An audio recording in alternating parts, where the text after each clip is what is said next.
विधवा माँ और उनकी दो बेटियां। जीवन में कुछ परिस्थितियां हमारे नियंत्रण से बाहर होती हैं, लेकिन उनका सामना करने का साहस हमें मजबूत बनाता है। ऐसी ही एक प्रेरणादायक कहानी है एक विधवा माँ और उसकी दो बेटियों की।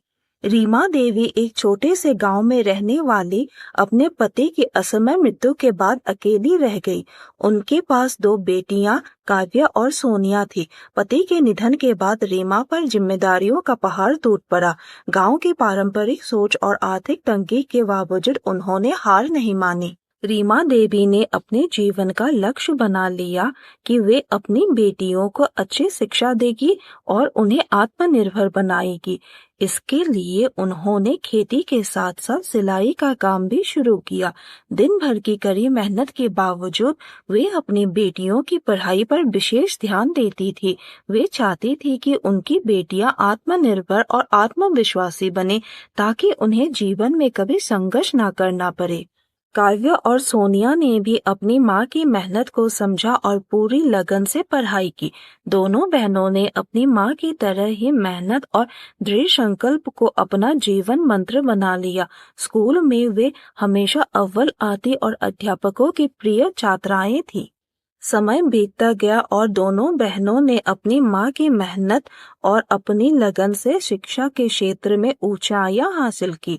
काव्या ने इंजीनियरिंग में स्नातक किया और एक प्रतिष्ठित कंपनी में नौकरी पाई, जबकि सोनिया ने चिकित्सा के क्षेत्र में अपनी पहचान बनाई और एक सफल डॉक्टर बनी। रीमा देवी की मेहनत और संघर्ष ने साबित कर दिया कि कठिनाई के बावजूद दृढ़ संकल्प और कड़ी मेहनत से हर मुश्किल को पार किया जा सकता है। उनकी कहानी हमें सिखाती है कि जीवन में कोई भी चुनौती इतनी बड़ी नहीं होती कि उसे पार न किया जा सके, बशर्ते हमारे पास साहस और धैर्य हो। आज काव्या और सोनिया अपनी माँ की प्रेरणा से आगे बढ़ रही हैं और अपने अपने क्षेत्र में सफलतापूर्वक कार्य कर रही है।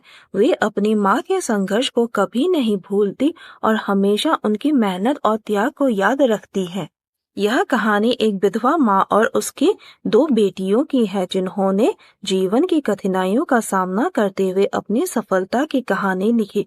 यह हमें सिखाती है कि कठिनाइयों के सामने झुकने के बजाय हमें उनका सामना करना चाहिए और अपने लक्ष्य की ओर बढ़ना चाहिए। संघर्ष की राह पर चलकर ही हम सच्ची सफलता प्राप्त कर सकते हैं। दोस्तों, आपको मेरी कहानी कैसी लगी? अगर अच्छी लगी है तो लाइक, शेयर और सब्सक्राइब कीजिएगा। धन्यवाद।